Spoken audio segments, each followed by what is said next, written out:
Last year we went to Japan, and this is our story.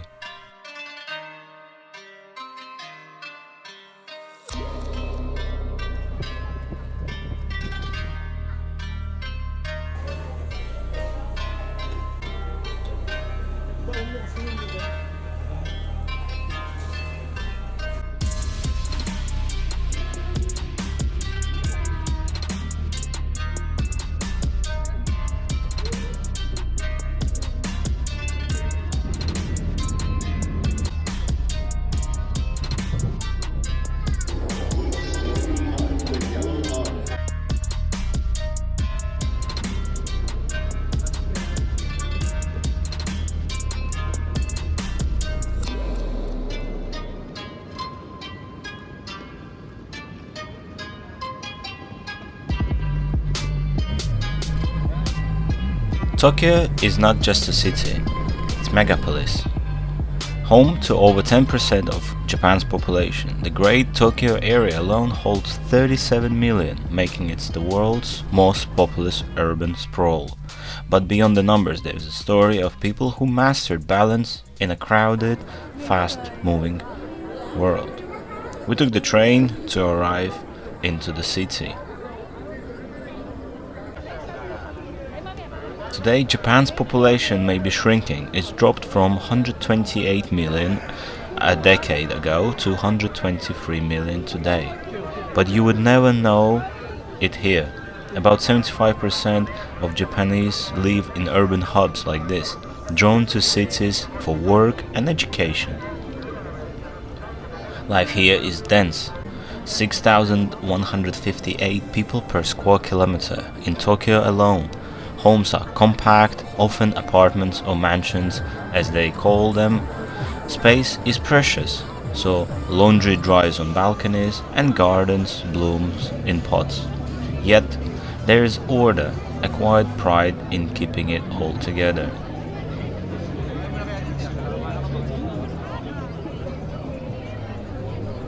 Food in Japan is love language.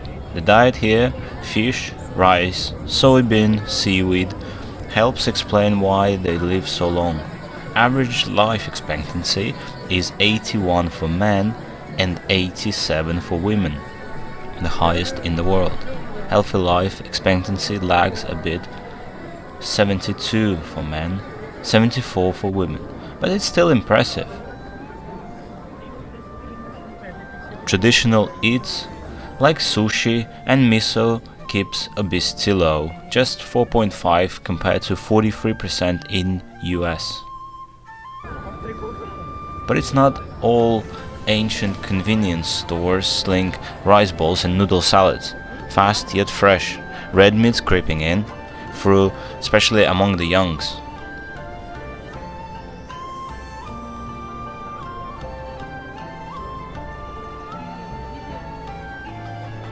Work defines Japan. Of the 123 million, about 60%, 74 million, are working age, though that's shrinking as the population ages.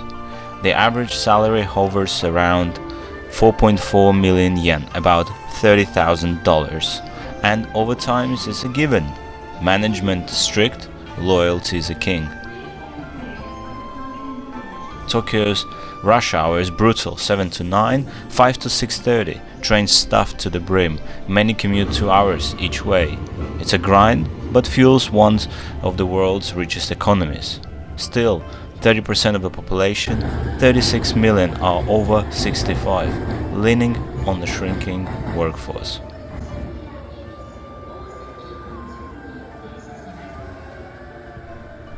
What particularly amazed me in Japan is how clean is the public transport.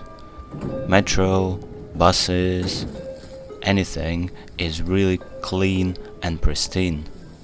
They do look after that. Also, you're not allowed to speak on the underground. Well, you're not allowed. Nobody does, as it's considered to be unpolite. After spending some time in the Tokyo city, we decided to explore the surroundings. and particularly we decided to embark on a journey to Mount Fuji. I think maybe today my guys need to come back early, so we on time. Go to our first. There is the Suburban location. You can take some photos with the Kawakuchi Lake and the Mount Fuji. It look like the picture. So it's some information about this park. Yes, you can go to the souvenir shop and you can. The journey that usually takes about 3 hours on the bus, it took us about 5 hours. Instead of 5 stops on our tour, we had only 3 stops. It was due to the traffic accident that we encountered on the way. But less of that, let's speak about Mount Fuji. Mount Fuji is Japan's sacred sentinel. Rising 3,776 meters, is the nation's tallest peak. A perfect cone that's towered over these islands for millennia. Mount Fuji was born in fire. Geologists say it's been shaping itself for over 100,000 years. Built by eruptions that roared. The last one that roared was in 1707. The Huai eruption blanketed Edo, modern Tokyo, 100 kilometers away with ash and reminder of Fuji's power. Today, it's classified as active but quiet. Its last rumble a distant memory, yet that volcanic spirit lingers in the soil, the springs, and the stories of those who lived in its shadows.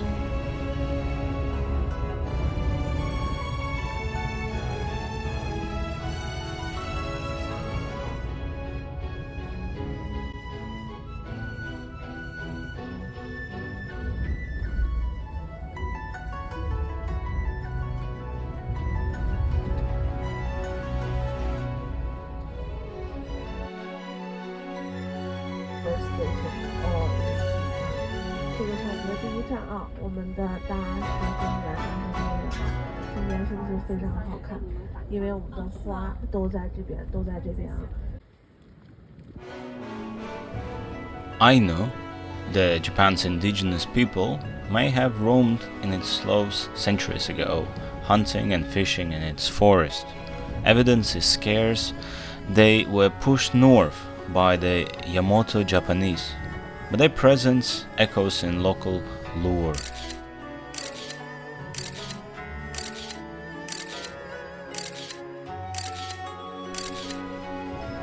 By the Heian period, around the 9th century, ascetics known as Yamabuchi, mountain monks, made Fuji sacred.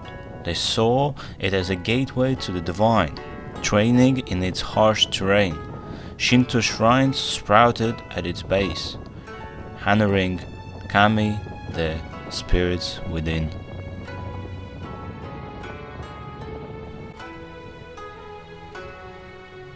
By the Edo period, 1603 to 1868, Fuji became a cultural icon. Hokusai's 36 views of Mountain Fuji turned into the art, while pilgrims, ordinary folk, tracked its slopes for spiritual renewal. Over 400,000 still climb each summer, echoing that devotion. It was a beacon too, visible from Tokyo Bay, guiding sailors and poets alike. For a nation of islands, Fuji was a fixed point, a compass in the chaos.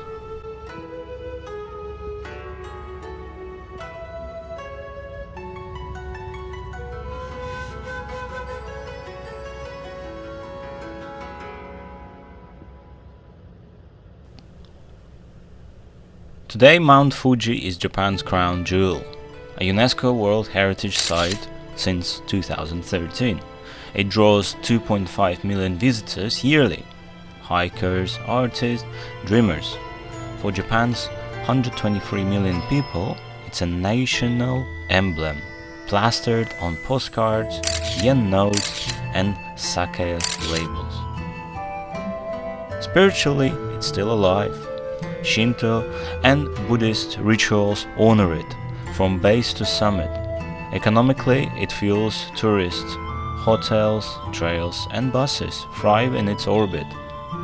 Environmentally, its springs feed cities, a gift from its volcanic roots. Mount Fuji is more than a rock and snow. It's a witness to eruptions and prayers, to monks and modern climbers. Once home to wanderers, now a pilgrimage for millions. It holds Japan's past and present in its gaze. As I leave it, it lingers, a quiet giant, timeless, in a changing world.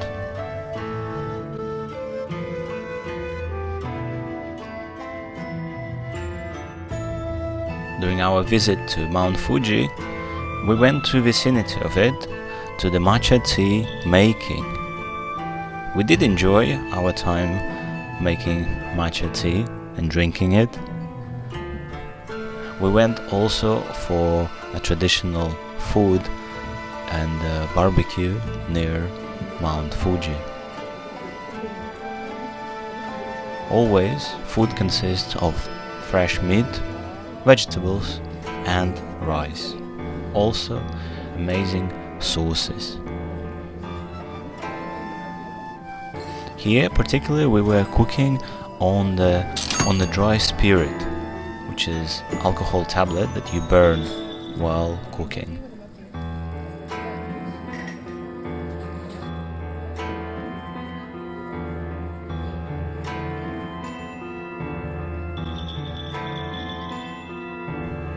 What did amaze me while we were there is how preserved everything is and how well looked after everything is, and small villages, they're not like made up villages just for the tourists. They are actually villages where the people live, so everything was really authentic. You can glimpse into the world of countryside, Japanese countryside, and it's really amazing how the life is still preserved and as it was centuries ago.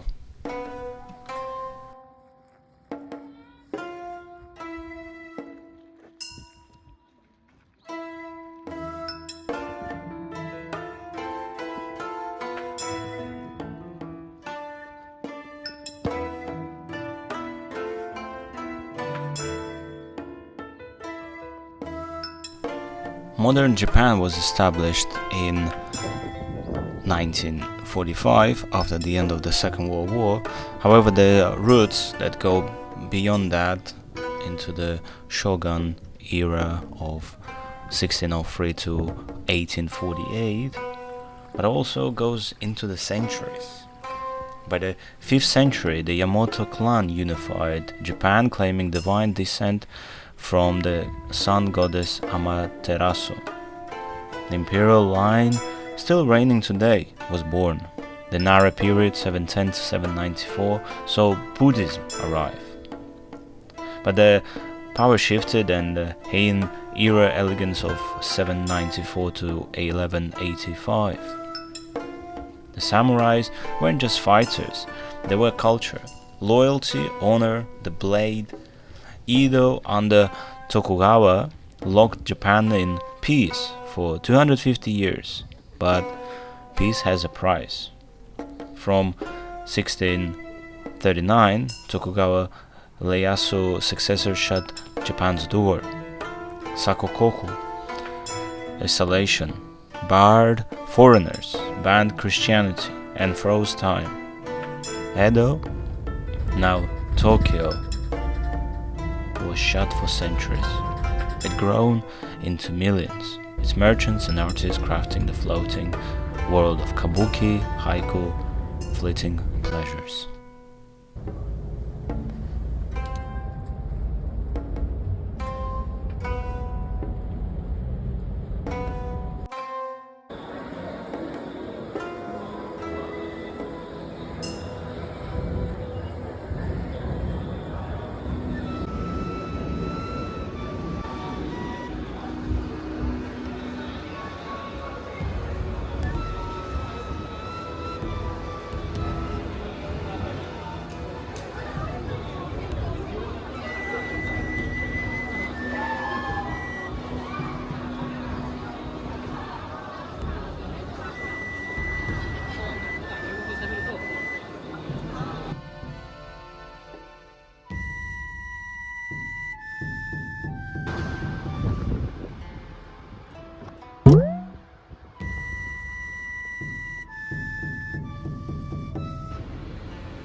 Also, during our time in Japan, we went to, well, actually, Ashley just went to DisneySea with her family. So, DisneySea cost about 335 billion yen, roughly $4 billion to build, the most expensive theme park ever created. It's next to the Tokyo. So Tokyo DisneySea unfolds across 8 ports, each a world unto itself. Mediterranean harbor greets you with Italian charm canals. There's many more other ones. That Mermaid Lagoon brings aerial underwater whimsy to life. And in 2024, Fantasy Springs opened, the 8th port, weaving Frozen, Tangled, and Peter Pan into a magical tapestry. It's Disney storytelling with a Japanese twist.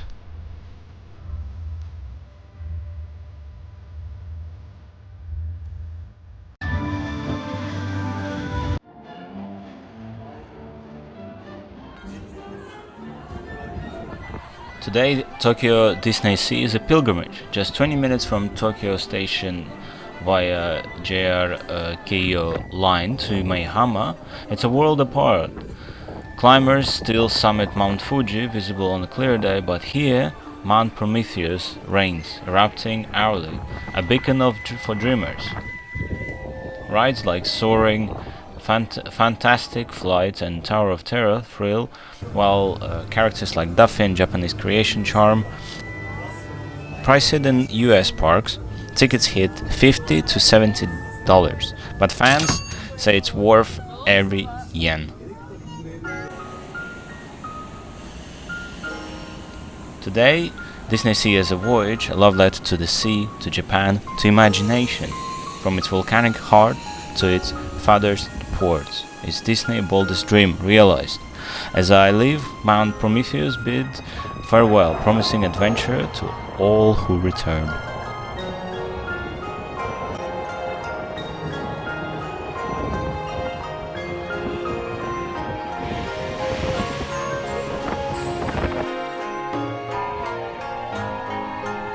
Space is a luxury in Japan, especially near Tokyo. Land is scarce, so homes are small, sometimes no bigger than a Western apartment. But every inch counts. Gardens bloom in pots, laundry dries on balconies, and walls hug neighbors close. It's not just practicality. There is pride here, a quiet promise to keep your corner of the world tidy. Sweeping isn't just cleaning, it's a ritual of respect for the community. Living close means cooperating. If my house looks messy, it's not just my problem, it's everyone's. We don't want to be the nail that sticks out. The nail that sticks out gets hammered down. It's a proverb you'll hear often, a clue to why conformity matters. In these suburbs, harmony isn't just a goal, it's a survival. Order reigns here. Trash days are sacred. Miss one and you'll fill the neighbor's eyes. Recycling isn't a suggestion, it's a science. Burnables on Thursday, paper on Tuesday. Everyone plays their part. Rules extend beyond garbage. Morning calisthenics echo through the lanes. A holdover from post-war days when health and unity were rebuilt together. It's a discipline, yes, but also a connection.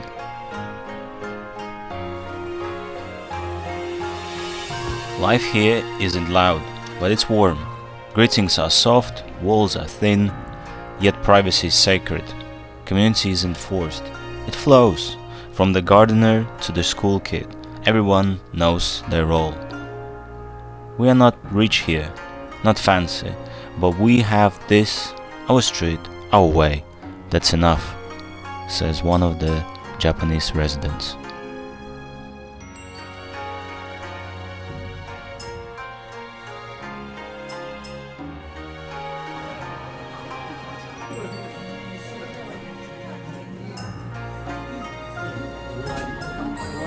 In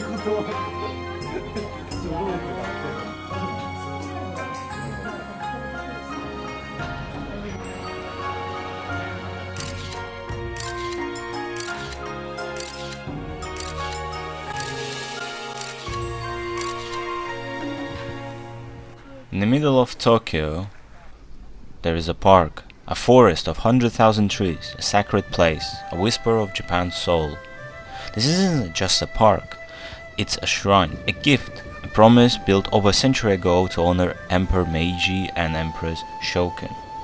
Meiji Jingu was born in 1920, a tribute to Emperor Meiji, and who guided Japan through the feudal isolation into the modern age. After his death, the nation mourned, and they built this. Volunteers planted these trees by hand, a living monument to his reign. Today, this 170-acre park feels ancient, but it's man-made, a deliberate act of reverence. At the center lies the shrine itself, a Shinto heaven of wood and silence. Meiji Jingu is one of the Tokyo's holiest sites, drawing millions every year. Shinto is Japan's ancient faith, a belief in kami, spirits that dwell in nature, and ancestors. Here, Emperor Meiji and Empress Shoken are enshrined as kami, their presence felt in every ritual.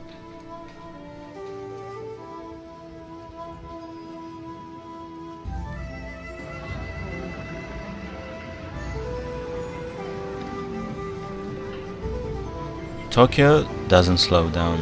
Its streets are a living current, electric, relentless, alive. This is a city at its peak, a tangle of motion, noise, and possibility. From Shibuya to Shinjuku, Asakusa to Akihabara, Tokyo's arteries pulse with energy. It's a place where demands you. Dive in, starting with its streets. But Tokyo streets aren't just for walking, they are for eating. Food is everywhere, woven into the city's soul, from hole-in-the-wall stalls to Michelin star kitchens. It's a feast at every turn. Ramen warms the night with pork-rich broth. Takoyaki bubbles with octopus and nostalgia. Sushi gleams like art, simple, perfect, flittering.